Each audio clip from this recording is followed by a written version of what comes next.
So hello everyone, it's been a while. We got a lot of stuff going on, and I was going to do an update on a few projects here. Lord, it's been interesting. So, first and foremost, this has been picked up and gone for a while. The owner drove it, has some things he wants done. Mainly, we have a new brake booster back here because the original just kind of didn't want to work no more. So we had that issue. The other thing, other than a couple little issues, is he wants it converted to EFI. So we have a beautiful Holley EFI unit here that is actually set up for spread bore. So no adapter necessary. Check that out. Cool thing about this too, it's a pretty good kit with everything you need. What I like is his display here. This is kind of an idea I had that I wanted to do. So the radio in this car, the clock, is kind of problematic. So what we were going to do is eliminate the clock there. I got to pull the top of the dash, and it's uncanny that the display unit itself is pretty much gonna be spot on, with the exception of a little bit. So we're gonna try to mount this behind the trim panel. So that's cool. I can't wait to see that. That's gonna be pretty awesome. Let's see here. Our Plymouth, the 68 Sport Fury, this big monster. We've got all the happy-go-lucky stuff, and I'll show you the transmission on it real quick. Ew, nice. So, kind of show you what's going on here.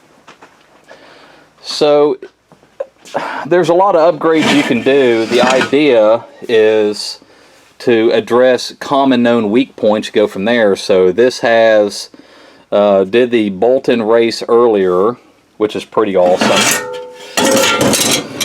You know, there we go. So this case wasn't broke. With the level of horsepower that this big block's twisting through, we want to make sure we can prevent what we can. The Fords, pretty good. The point of contention with this tranny has always been directs. So what we did, it was without getting crazy here. So like your intermediate band is this chintzy, and they last, but you know, we do all the high performance diesel builds on the 518s and whatnot. They get modified. So thrust washers, bushings, selective snap rings, and the drums to get clearances correct. Bolt-in sprag. We've got our heavy-duty Kevlar. There's a lot of options on these solid bands. I like to use these. It's a matter of opinion and personal preference mostly, so you're welcome. This clutch pack, so it puts 5 in direct and 4 in forward, and the Fords always had 4. However, the direct keeps smoking, so the thing to note is it doesn't matter on what internal hard parts and everything you got. The hydraulic system of the unit has to overcome engine torque with holding force. So therefore, there's a lot of modifications being made with the valve body. I'll do a separate video on that later. I'm just showing what I've done and used over the years on a pretty decent street car kind of build, and this works. So you know, we haven't had any issues with stuff breaking. If you're going to get into turbo systems and things of that nature, you know, twin turbo, you know, if you're going to be pushing 600, 700, 800 horse, there's other things you can do to one. This is a decent street build, as I call it. So let's just get that in off the bat. So anyhow, we're going to address the clutches. We're going to have more friction surface. The hydraulic system is going to be modified, obviously. There is our Kevlar line solid band for intermediate. There's one for reverse. I like to use the different reverse servo because I've had a lot of these break. I love the 11% over intermediate servo because it's just greater holding force, quicker apply. And they give you the sleeve that goes in the case. That also, you know, takes up for that. There you go.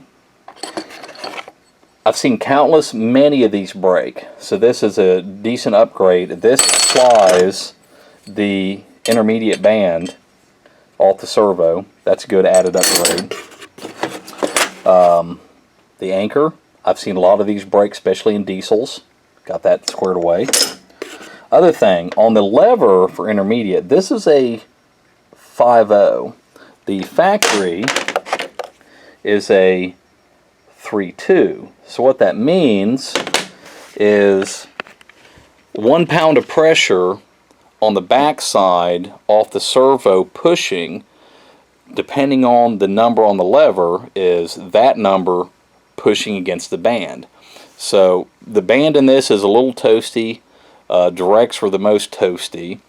It's all what can you do for greater holding force, quicker apply, eliminating overlap, and making it grip and hold. So that's the idea on this. We basically, you look at the vehicle, look at the unit, you see the issue it had, and you just address the areas from there, which is what we're doing on this one.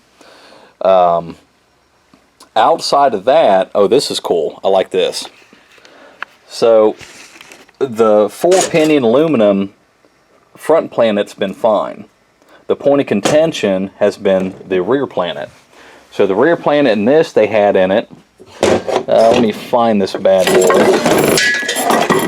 was a 3-pinion. And they're all sloppy and wore out. So what we ended up doing is we found an aluminum 6-pinion through place that I bought parts from before, and check this bad boy out. That is pretty substantial. I love it. It's great, grand, and glorious. So new bushings, different clutch packs, better solid bands, a few little things here and there, bolt-in sprag, and also as I do the build, I'll explain better.